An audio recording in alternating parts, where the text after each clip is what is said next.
Program Chico, somebody means moya kwa chiko mfuka mpatmo mwanzo yako chiko msonge na watata chiko basebenzise chiko msonge bana chiko msonge kwa spakamisa besoneza ukuthi chiko mbele mkono wethu msonge ngakube manesiza chiko endlela kuzeka malaka sinasabona nawe msonge ukuze noxa ubuya chiko msonge bekhona kuluhlu lapho sivuyise chiko msonge lakho sekuthandaza sisaza senzela wasithana ngolosiphelani ubuye sibeke Kristu musibili kusiyakubuya kulina naphakade siyathandaza amen Madilbulisi baja kwakhona ngegama elihle lika Yesu amen. Sibuyile imizuzu esinikweyo isanele okuba sihlale nani apha sivuselelane sikhumbuzane ngoba ehlathini kudala laqhawula akho nto intsha phansi kwelanga cha into siyazilibala izinto ziyasithela ngoba indlela indlela injani inde hayi inde njalo iyavakala bayabhoqa abanye bayashiyeka abanye bayasweleka abanye basabambeleka ngoku ke sizothetha naba babambeleleyo ingathi mababambelele ngakumbi sizawunikela ke kutata uBleki ngoku agqibezele arhe ezanto zakusasa edibanisa nalena singene ke kulo mcimbi wezokanye osikapho yakho Maranatha Masala inkosi yethu yeza kune ndima pa ku Ezekiel chapter 3 but before sifunde Ezekiel chapter 3 I'm worried banabacha abaninzi yabeko I wanted to check the statistics se crime rate yase Mzansi Africa ngoba siqinisekile ngerate ye unemployment abantu abatsha abaphangeli. Now studies are showing that there's a relationship between a crime eyenzekayo the issue ye unemployment. The only thing enomnqamla i-issue ye crime eMzansi Africa kulo mcimbi esiphetheyo this afternoon. If we underestimate the power of Vangelo, you will only understand the day urojwa uhluthwa ifoni yakho. Ndifunda umfundisi wangu ngenye imini umfuzi uvena nge-12 kaJuni ibirthday yakhe nje umncame ndiyomfumana 10 days later uthi yentanga bebefikile ngale bile birthday lihle nomama bandilalisa phansi bathatha phone bathatha TV bamka nento yonke ulimele ucelebrate ibirthday warojwa on his own birthday ngoba i-crime is high in South Africa.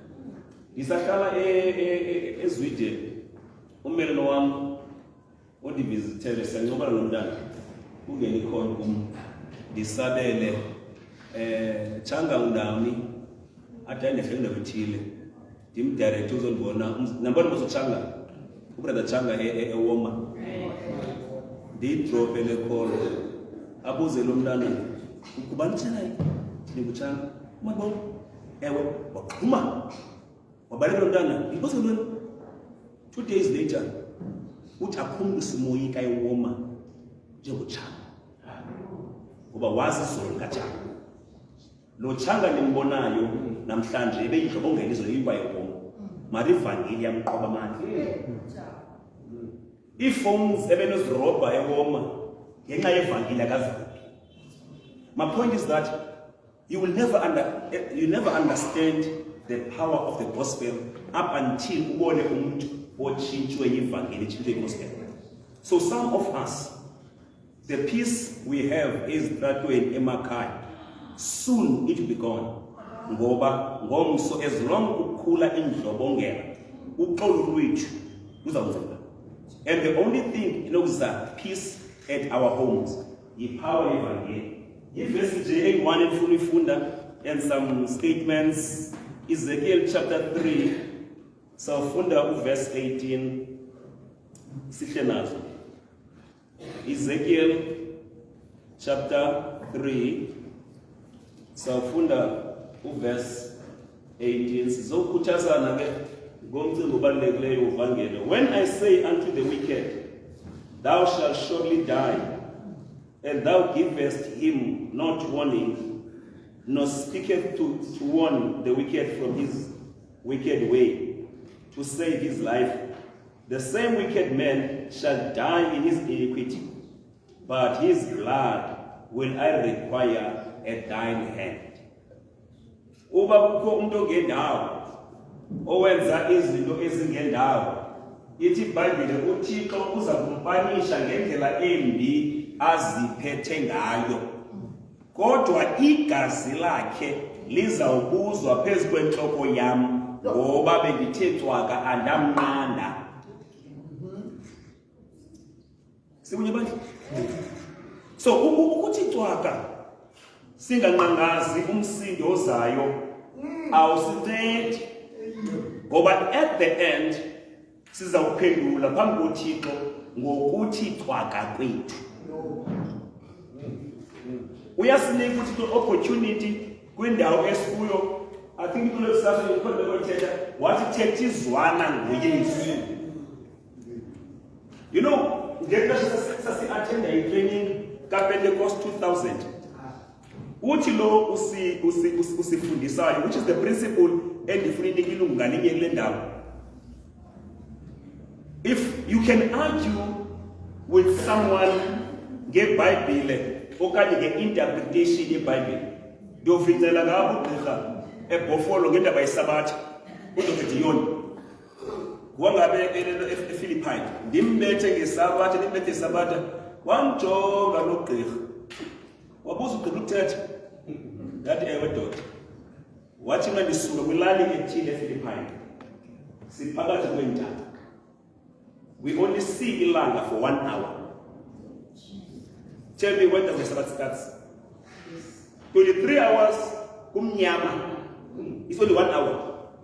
Now we come from sunset to sunset. You mentioned sunset always. So when does my Sabbath start? Yeah, better than cleaning mondo. Hey, long for the children. It is because if we discuss the state of the dead, equal plan, Navisa Paulus, Edisnesic, Esicol, Emazuli, Sao Pedro Esisic, Unesnisic, Ake Waufa, Upumpefuno Up, you by activated Ezuli, Ibe no Twende, Ngoba ivesi iyakwazi ukuxisa. Now in the lesson esikuyo, the only thing that not a single person can dispute, it is your personal testimony with the Lord. And indeed, we can argue about the Bible, but no one can argue with you when you say, that is why David said, oh, taste and see that the Lord is good. We are lacking the power of experience with God.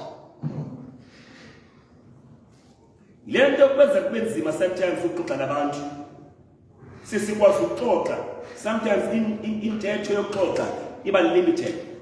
What was the testimony in your life?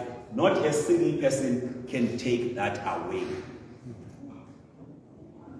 So, ubuyanzinyelwa ukuvangela ngevesi kake mwana uthethe ngesiqu sakho uThixo ukwenzele ntoni.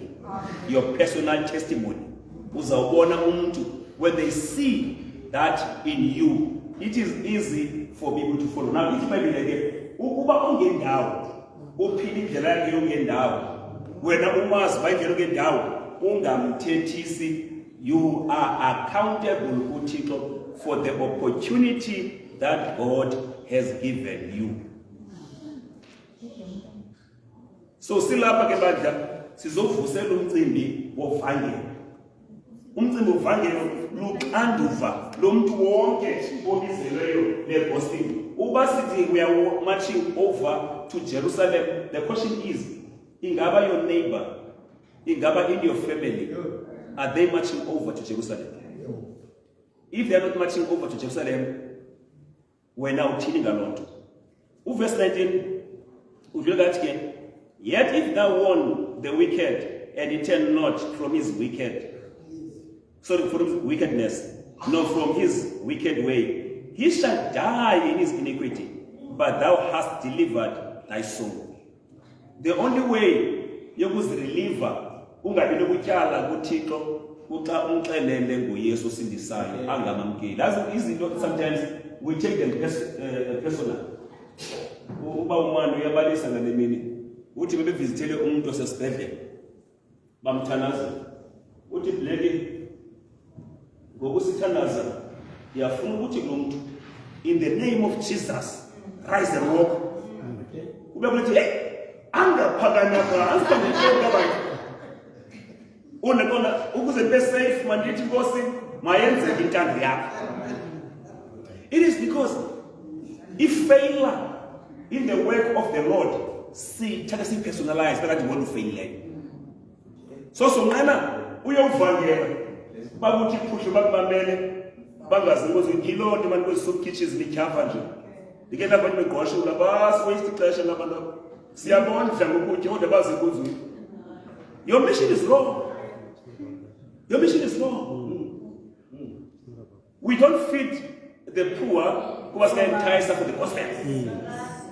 But the minute he made a tool of enticing them, it's the same construction this. Ungayisherisha ibhesi akumamele athi enkuzi omnye wabekhaya azobenzela kamyamazi shatile uyongcoliswa ngumdala ngalentokazi ahlala nayo imamele lekwekwe imamele athi oh mzalwane wami ngiyambulela uThixo ngawe ubuzondithethisa mna uyabona ke le ntwazana ndiyayithanda nayo iyandithanda eyakho indima uyenzile amalahla asukela phezu kwenhloko yakho aphezu kweyakho uThixo akusikelele. Amen. Wamkudala etyhafile ngokumnika ivesi zomkhalibela nge-adultery laa ndoda yona yaseyecwaka uthi khona after ezivesi zingaka nofuna imnike zona angaguquki ayondima yakho. Yours is to share the verse. The rest will be done by God. So the first thing esizisayo ukukhuthaza ibandla ukuze sikwazi ukuphumula amacango angakhatywa kuqala onyana bethu bemazi uYesu osindisayo. Uvena ubhale incwadi emandi bayabe leadership uthi kwencwadi yakhe most companies ziyatshona ngenxa yabamenemene aqeshwe zi-directors arun their business. Ningabona be-retrench kanti phezulu kuhlele oguluva. Guys, the power of the gospel, it changes the character yomuntu. Abantu abafundileyo, there's what we call white collar crime. Ababulali bantu, mari impact yabo in the society is dangerous. Xana sishumayele to such people, mninzi umphefumulo osindayo, which may also save you. Now, concerning this verse, ngoba ixesha sinalo ke, kufuneka ibandla lemeeting again, verse 20, when a righteous man doth turn from his righteousness and commit iniquity, and I lay a stumbling block before him, he shall die, because thou hast not given him warning. He shall die in his sin, and his righteousness which he hath done shall not be remembered, but his blood will I require at thine hand. Lamtsimeni kutokola kusasa ke, uba umzalo wakho emamkele uYesu waze wawa, wena wafolda izandla, awathuthezelwa, ithi iBhayibhile bonke ukulungisa bakho ukubenza uThixo uyabulibala. Hayi bona ufuna ivesi.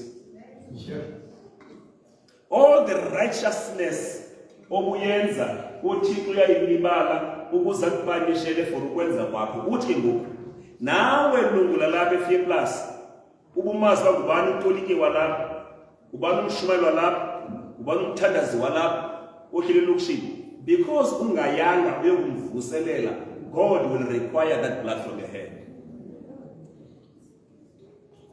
Ilana bese emphasize ke inethi I am my brother's keeper. Now Joseph and Mr. One of the cousins is the same thing. Uba uyile kuye wamchazela akafuna ufa. Na yasa verse emayebere, I think it's chapter 10. Lena ithi kunganga ngenkankulu ukuba umuntu obekhe wa taste the goodness of the Lord ze awe aphinda kuyele emandleni kaThixo. I-risk backslide. uYesu uncokola nabafundi bakhe ngebini uthi umuntu ngamnye ngexesha ngabamkela uYesu njengomsindisi une-demon enye lapha kuye, ifika ivangeli ikline lendlu yakho igxothe le demon. Ithi iBhayibhile la moya umnye la demon enye ihlele kuwe imane izokujonga, is the house empty? Ithi awubona ingalo uqinile. Ithi iBhayibhile uyahamba la moya umnye uyofuna imimoya eyi7 ifike at your weakest point spiritually, ingene imoya eyi7. Ithi iBhayibhile imeko yakho ibe worse than it was before. Abantu bothuke besingamazi uzelo njena ugeze emhlobo. Akho nto ndingayifuni ngendibonela izulu uba ndayigqibela kudala njenge-church board meetings ne-church business meetings. They traumatized me in 1994. Uxabana ebandleni ndingunobhala umbhali uVanderhof ndiyacela kule meeting mabe secretary. Now bayathathana emeetingini seyintwana ngoko ndina 18 ndiphakamisa isandla ixolo mdala wami xa ishushu ehlobo besingenawuthandaza.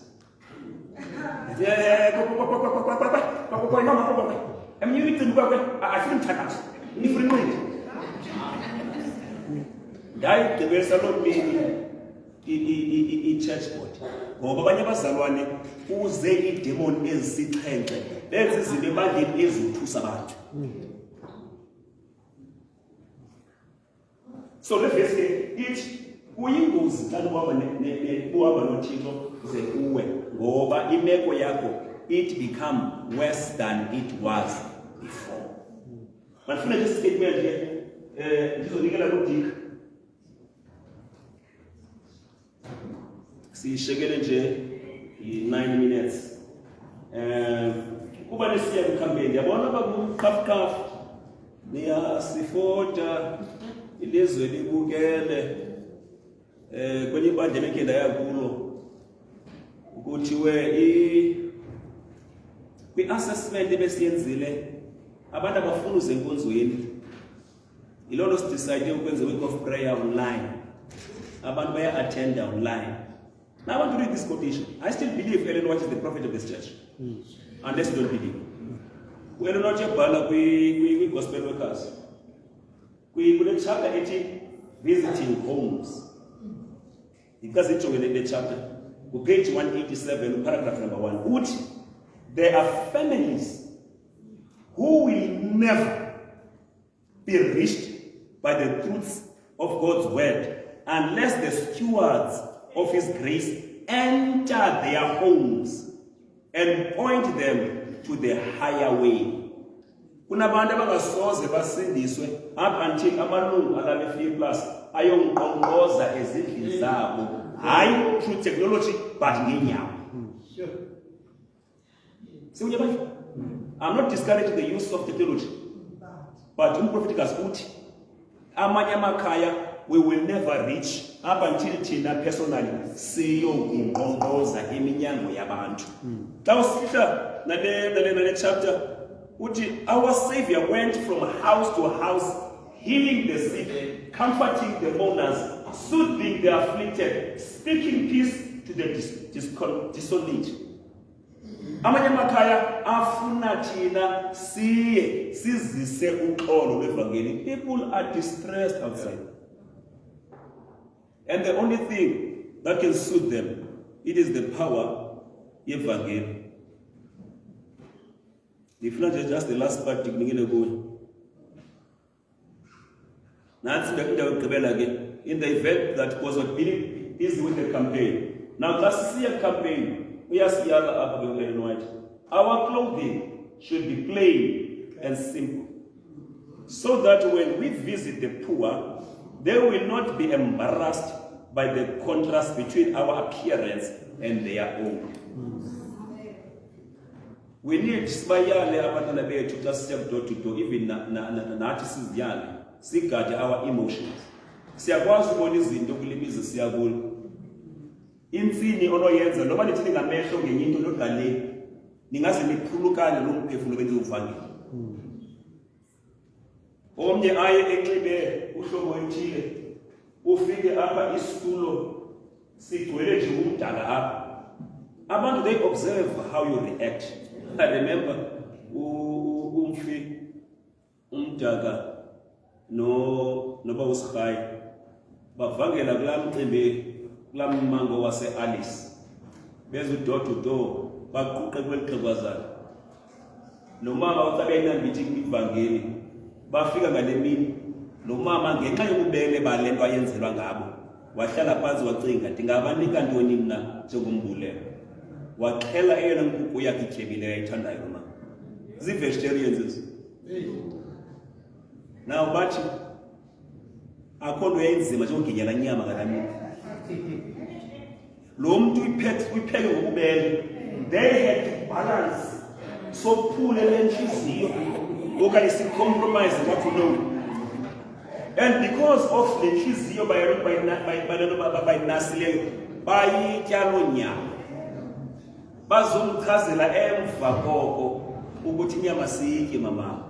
Laa mama wabulela the fact that zange bamphoxe ngoba if beyirejectile that time ngewaqhubeka laa mama. Now uvangelo ke lusifundisa indlela yentobeko. Uthi uFacebook sometimes isifundisa uthi it's difficult for poor people to go to abantu upper class. Up until the upper class people go to their houses. It's only when we go in their homes apho khona abanye banobona ukubaleka incamisa izwi. Ngexesha omnye ethetha ngevangeli omnye wethu sinevangeli nalo uba khumntana. That's why kube sibe by 2 or 3 omnye uthetha lo mntana udisathayo umcokose lo mntana onobubele bazalwane lelo ifuna ubele abantu. We can only do it when we start to love abantu. And emba ka umcimbi ke umcimbi omadi manubangela we will meet things Amakaya amanye ahlutshwa demon. You are there to rebuke the demons. Amanye amakaya aphethwe indlala esuswini. It's a pity inkonzo yethu ayenzi into yokuanalyze amalungu awo. Sazi ngobani abaphangelayo nabangaphangeliyo. Ngobani abaneskill esithile nabangena skill sithile. Ukuze xana kune opportunity kwindawo umzekelo I was blessed. Was it yesterday? I was blessed on Wednesday, not Thursday. Iyafunda wanizobiza igama lomzalwane. Lo mzalwane uyafunda bona kwi Plus Church. Mfutshane ngegama. Uyomfutshane ngesithombe kunami. Uyashumela kakhulu. Yes, ngimele kakubiza amagama kuphezulu. Right. Now uyangifonela. Ngoba ndingayiphendi basemeeting ngithwele message. Semeeting athwele WhatsApp. Ngicela email address yakho. Ngithwele email address yakho. Athi ngithwele xa ngifuna email. Organize my company to join a campaign eyenziwe lendawo ophangela kuyo ukuze icompany yami ifumane exposure free of charge. Amen. There's an opportunity where he's working, he thought of his brother in Christ. And that's the attitude that we need. Whenever someone opportunity in our schools, who is my brother that needs this? This is ukumqhubela khona. Inkosi sicela bathi. Amen. Amen. Inkosi kakhulu. Sisele nje imizuzu mithathu. But baada kasafika class. Ingene kunomcimbi wovangela. Isemncinci kakhulu. 1989 ubaptizwa kwami ndibaptizwa ngumfundisi uMagalabanga kula mhlaba waseQomane. Ndandiboyena ukuthi wayemncinci phaa. Ndayithanda into yovangelo kakhulu. Ndahamba namaxhego odatsana uMbusi Pikoli Thande Tatupikoli bonke namaxhego asezileni. Ndafunda ngoko ukumxabisa umuntu. Emona ke akhona imbi njengelwembi yokuba ukhonza iminyaka kanti awunayo nomphefumulo unyapha enkunzweni. Xa unojika ujonge uthi bangapha abantu owakhe weza nabo abasekhona nakuko. Never let me see before ngubuleki. Bangapha abantu baziyo for into yoba ungabi naye noyi-one onothi kodwa ulapha nje kungenxa yempembelelo yam. Therefore masifunde ukwenza impembelelo ngoba impembelelo awuzongena nayo encwadini but yona izawusheka phezu kwantoni phezu kwencwadi. Yeyona nto ke besizothetha ngayo ibaluleke xa ikhona ixesha likaCain because uCain sele ngesenambeko kuThixo wayibona kuyise uAdamu. Nalibana niliphelele wayibona kuyise uAdamu into yoba kuyakwazi ukuphulwa umthetho ngoba ukubuyise wayengazange waphula umthetho besingekho kule mmesi sikuyo but wayibona kutadala. And now uyayiqonda into yoba mhlawumbi abantwana bam bengasayifuni inkonzo kungenxa yakho. Ungcole gqithi. Apha enkonzweni ufika uhamba so. Iyaxhexwa apha enkonzweni. Kodwa xa uphaa le nto uyiyo phaa awuyiyo apha. Now bandla masihambeni siyofunda thina ukuguquka ukuze abantwana bethu bazawuthini bazoguquka. Ndilile emngcwabeni kamama kaPeter last week. Hey kudala mosindishumayela kule mingcwabo akusekho nto but analila xa ndibona omolokazana ethetha ngomamazala wabo. Ndaliliswa yile nto uba lo mama utyale impembelelo enjani entle. Mama, shumayele ebantwaneni bakho. Abantu bokuqala ekufuneke ushumayele kubo nabona abantu bokuqala ekufuneke ubavangele ngabantwana bakho. Nyanimamele ne? And then uphume ke uhambe uyothatha abanye. But ilishwa elethuna simanyelwa ngabangapha. Aba baba bafuna ukuthini wena nokumamela. Mhlawumbi into God knows. But eyona nto ndizoyithetha namhlanje ke apha eFiya Plus, imvuselelo sizayiqhuba ndivumile kulaa ndoda okokuba ndiza kuza ndinee-40 ziyi-4 yokubheka kuDisemba. Now nayivuma le ngoba ndiyanithanda apha eFiya Plus. Njalo ndifuna unithembisa ke incwadi yami yengoma yazingoma ithi sinodadewethu omncinane akanamabele. Sawuthini namhlawaza wakanyelwa. Mhlawaza watshata sizamthini na udadewethu. Inye into endiyizeleyo apha bendikho umfundisi uKhasa neShumayela apha bengagcwali neerow ezintathu. Nithanda ulingapha bhofolo nakugqiba nina nihlale ezindlini zenu uyanishiya udiki. Mandixelele ngoku uzanishiya ishiya seyiqhumi intenti imude phezulu yingene egama lam because abona abantu bize kubo nini. Therefore nina phakamani nam zofundisa uzibamba intoni ixesha ngoba ixesha litheni libalulekile. Now ndiyanicela abantu baseFiya Plus into yokokuba xa sisenza imvuselelo mama Matros zanomelwane wakho. Mama zanomelwane wakho. Yabona mama basibayi-5 sesifumene 10 abantu. Siyavana ne? Each one bring one. Each one bring one. Each one bring one. Each one bring one. Ukuba andifuna uze nabantu abaninzi, ndifuna uze nomntu onjani?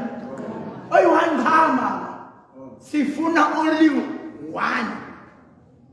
Sikole program isiqalisayo kweziveki lonyaka izayo. 1. Ungazi nabantu abaninzi uze nomuntu onjani? Oyi-1. Nansi ke ibithethwa ngubreak la quotation. Bethuna emvuselelweni, imvuselelo yimvuselelo. Emvuselelo ngusentweni? Emvuselelweni. Emvuselelo kunxiba ibhulukwe. Andinaza beFiya Plus bayithina. Kodwa imvuselelo ngumuntu entoni? Akuzobakho umuntu enizamgxotha. Apha kuzawuza abantu abanxibe amantoni? Sifuna bona.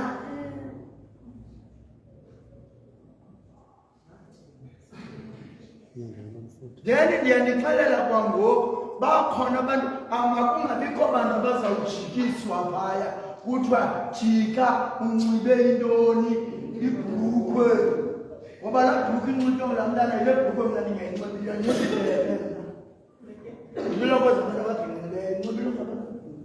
Therefore mna apha ndizoshumayela ndicela ningagxothi abantu abazenani. Okokugqibela sifaka amakhorasi apha emvuselelweni ukoKrestu engomeni. 2 days 3 days sakhe sithi ditho sobalanda. Xa siyobalanda ke sothatha ezaa ngoma zabo sibethe. Ndandibona ke apha eFiya Plus nokungathi hayi noko ndibonile uba nina yithayimingani. Ndiyanicenga okokuba nizicule ezaa ngoma so that bazolivuleka. Sometimes ndisithole eskrinini ezalapha ekhaya kungabikho mntu otya amashwamshwam babe beqhekezelwa nguwe ukuba wena usazi amaculo. Siyavana ne? Uthetha ngohlobo ndothetha ngalo nani. Ndim lowo. Okokugqibela amaKrestu masabatha ndifumanisa into yoba iBhayibhile andiyifundi. Anifundi iBhayibhile, anithandazi. Anithandazi emizini yenu. thandaza ukelele ngecala iyame France bekano 7 sasa 7 late 7 iviki yonke ni mamela ne John 777 makubuyelwe boba 777 uba ninexesha lenu ninala be plus thandazani ngela xesha inkulu into etholwe ngalamadoda inkulu into yokukhokhela andifuni nophinda ndibe ngumdala mna andifuni loo nto yophinda ndibe ngumdala ndibe ndixelelwa ngemitshayelo elahlekileyo nefestile esixhekekileyo andiphinde ndibuyele kuloo nto andithatha noba ngathi wakho mntu soze ndiye apho ngoba inkulu into etholwe ngala madoda uthwele imithwalo yakho uthwele imithwalo abantwana bakho uphinde uzothwala imithwalo yomsebenzi uphinde uzothwala zona imithwalo yalapha noko aba bantu bathandazile ayona nizakwenza ube khaphukhaphu umsebenzi nakubo kukubathi bona thandazani bethuna mamelani ke xa sivala mdala ndiyakholwa into yokokuba ibandla likaThixo linomdla woba kuyovangela asambeni siyovangela masambeni siyobatsala abona abantu bekufunekile i-inreach i-outreach lesizikuyo sivuselela ngaphakathi sitsala ngaphandle into ebalulekileyo kukufunda iBhayibhile ndifumanise into yoba abantu abayazi nyani iBhayibhile mathanga uyi-master guide xa uqala iGenesis aqala iGenesis basena alethangani ndifumanise into yoba nyani abantu abayazi iBhayibhile adi Genesis Exodus Leviticus Numeri Deuteronomy pheline qhitha zi-39 kodwa mfaka lo mntana uthi makaqola uMateyu makaqoluka umbethe kumqabelisa thina soyiswa yi-Old Testament ndiyaninika ke leyo challenge yam naxana iphela imvuselelo mayiphele la 39 years ninimamele bantu basePeplus ndiyanipha mama xa ndiyanipha xa wazilanga before sishumayele sizawuqala siculele because kufuneke imke nam niyazi baningayazi i-Old Testament ivuselele nina ke ngaphakathi ukufundwa kweBhayibhile Bible only fundwe iBhayibhile ibandla malifunde iBhayibhile nansi ke ugqibela umthetho wokubreak ndiyibukele nakusasa and ndibe newabo yobukela abantwana benu ngathi abanazitshalenge ndibabukele and icela uba nibathandazele abantwana benu kubi apha phandle uSathane usebenzisa bona ngomso siyangcwaba ngomso sincwaba intwana yalapha ngifuna ukubizela ifemeli but umntana kenkonzo ebeyoroba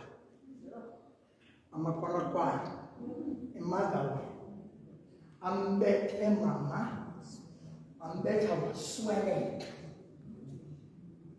umntana walapha uzangcwatywa ngujiki ngomso nimamele now saningathi nihleli nengcwele ke nengilosi nalapha sithini yokungcwaba amagintsa enkonzo sinamagintsa apha ahlela apha enkonzweni awakhonzi okanye ayakhonza kodwa abanamdla apha enkonzweni uba nini abahlele esihlalweni sukela esihlalweni abantwana bangene ngoba yenzeka naloo nto leyo kanye nini abame ezihlalweni abantwana bafuna usebenza babhulokwe nini move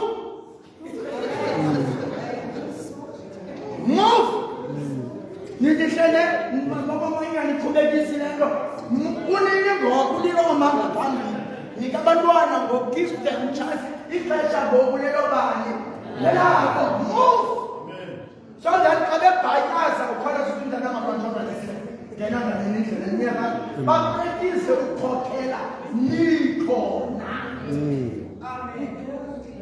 ndiyayithanda laa nto nikomgqabhuzana bakhokhele banikeni mabakhokhele inkonzo so that bazofunda ngoba nizawufa.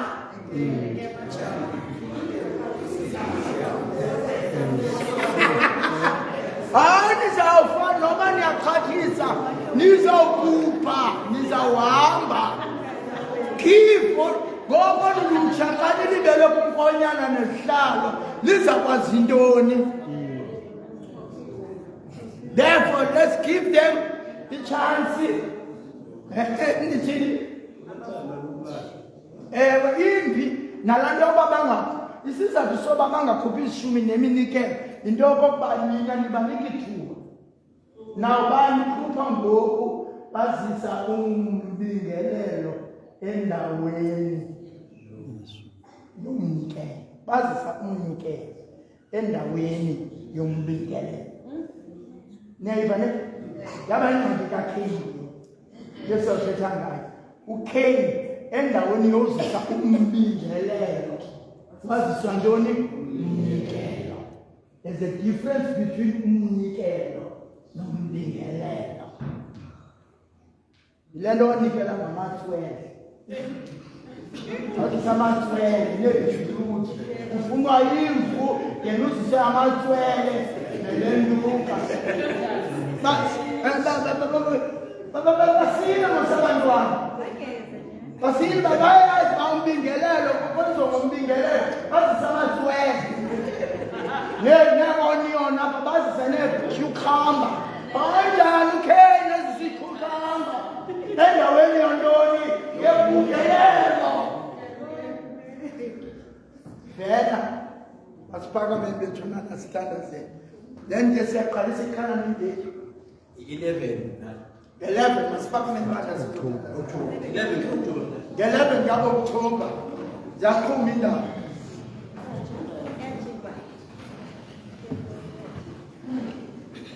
Masiphumelele isibeleliso nomthandazo. Maroso yethu uthandekayo usekhayisa nomzulukuzo Nkosi yethu Yesu Kristu. Thina kumkani wethu i-acknowledge every good kumkani osebenza ngosakho wethu. Nalezi kumkani wethu emnandi kangaka thobona imvuso sebulini lethu. Nazo kumkani wethu lenkqubo jikelele siyambo sethu kuyo. Ibeke kumkani wethu isandla sakhe sinothixo wam. Uyenza kumkani wethu to exceed our expectations wethu. Ube nabantu bosothela kumnyandla sethu kuyo. Ubaphe kumkani wethu amandla nomdlandla enye kumkani. Ubaphe kumkani wethu ubulumko nobuciko sethu namandla kaMakhulu wethu. NgoKristu Nkosi yethu. Amen.